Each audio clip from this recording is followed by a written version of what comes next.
Yo, what is going on, guys? Winner Kills here, and welcome to round 2 from my locals Heart of the Underdog tournament. If you guys did not see round 1, which was Cyber Dragon versus Utopic or Utopia, check that out. I'll leave a link to it up in the top right.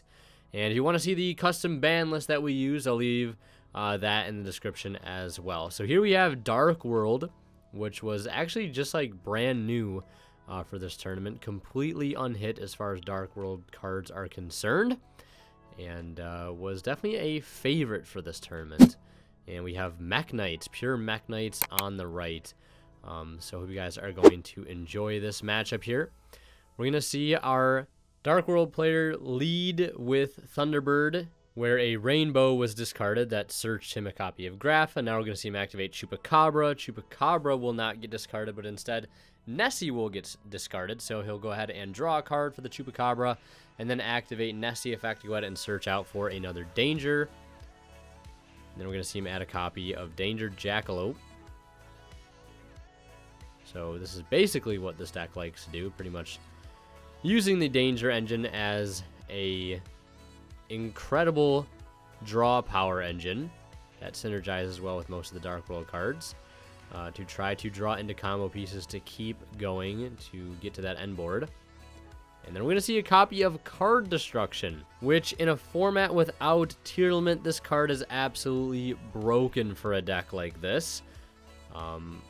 In testing with my friends, I've seen them resolve this card for like 8 cards and have like a chain link 6 off of it.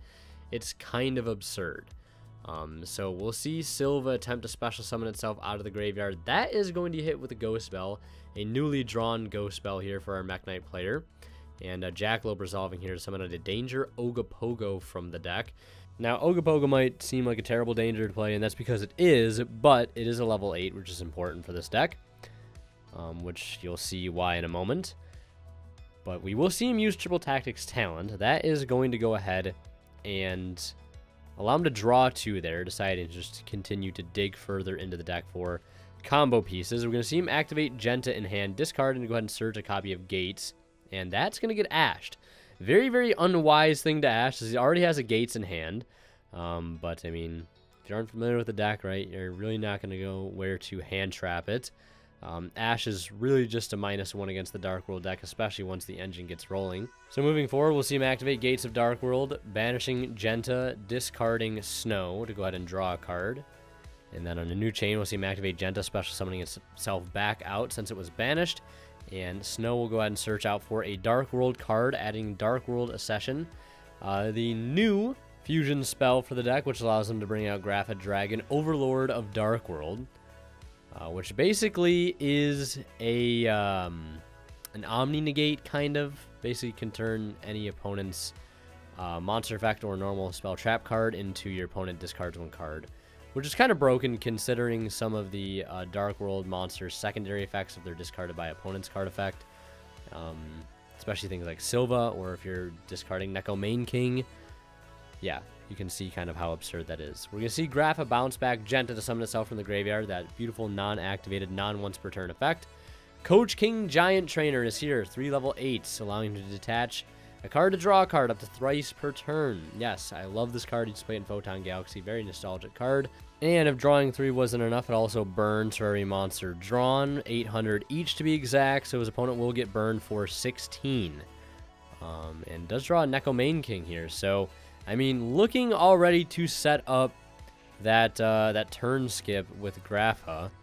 As soon as he activates a monster or a normal spell trap effect, you can just basically change it into discard a card, discard Neko Main King, end phase of his opponent's turn, and yeah, that's a wrap. We're going to see him activate another copy of Gates and a copy of Dark World Archives. So he'll banish, discard, draw, Genta will trigger. And then he can also get Gates, or not Gates, rather, but Archives on a new chain, which will allow him to discard and draw 2, since a Fiend was discarded by the effect of a Dark World card or an opponent's card effect. So we'll see him discard Rainbow, and Rainbow will allow him to search out another copy of Grapha.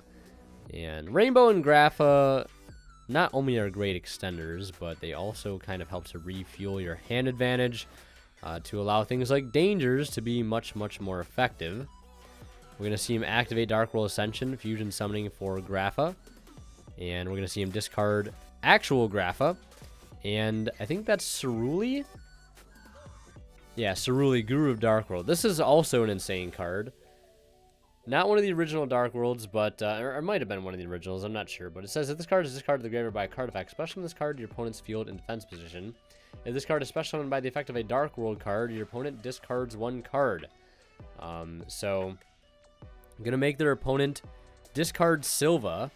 And Silva will trigger not only to special summon itself, but since it was discarded now by the effect of an opponent's card, they can make them put exactly two cards back to the bottom of their deck. So absolutely broken.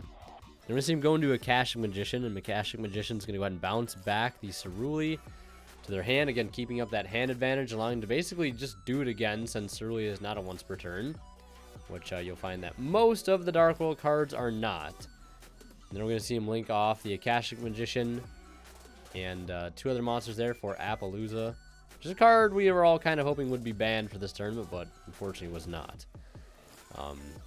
Then we're going to see him activate another card here during the opponent's turn. And this is also, I think this is a Dark World Puppetry, which is a quick effect DD Crow.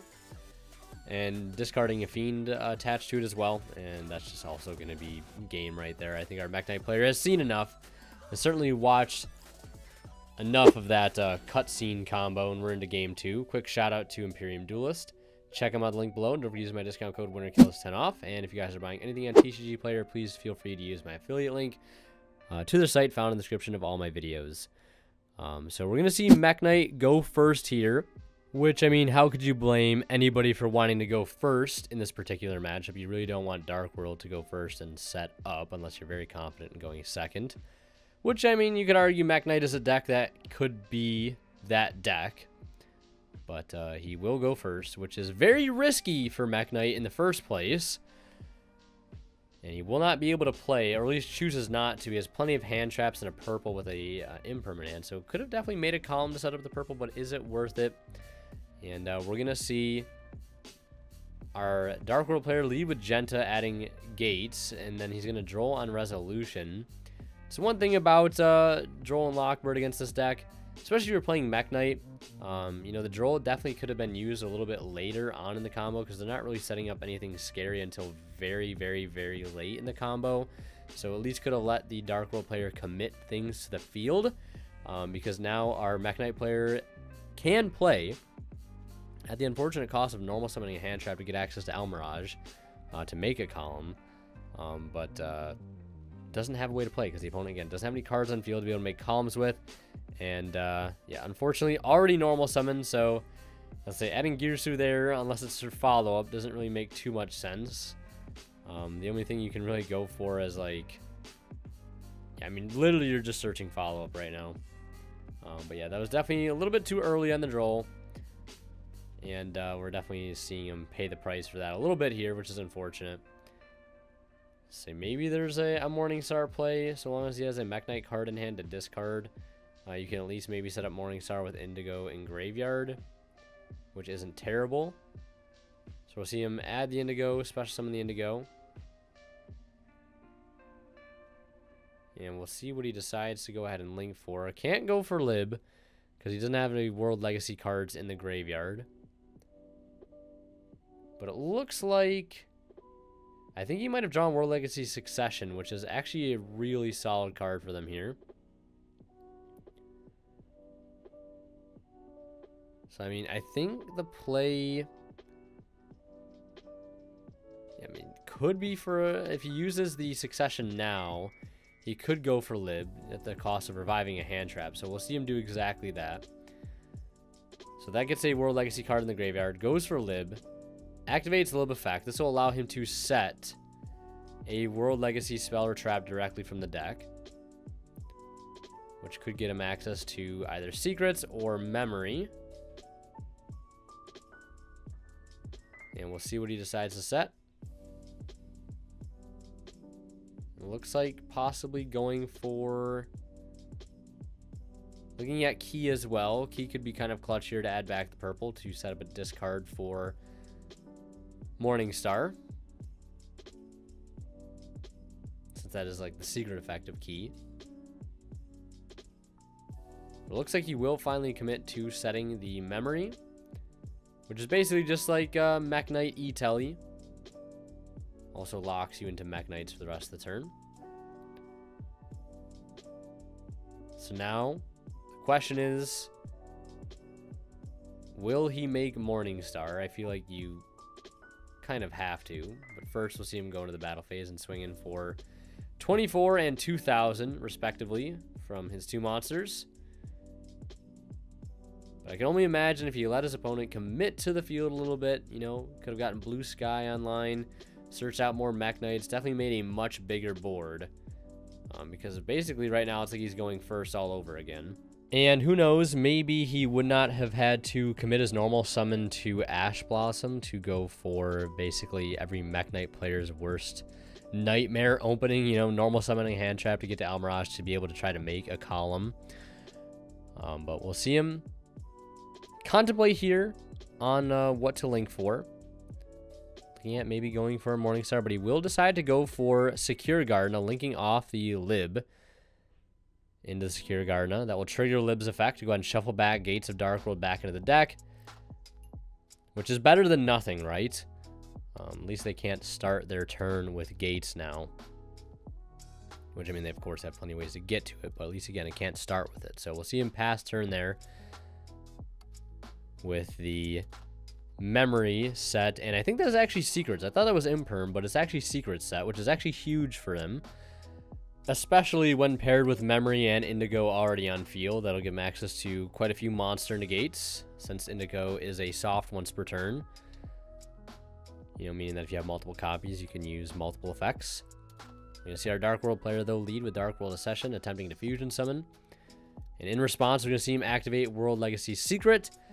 No target in graveyard to be able to revive right now, since it does need to revive a level 5 or higher, but just activating the card, so it makes it so that any monster effect that activates in the same column as a Mekk Knight monster is negated.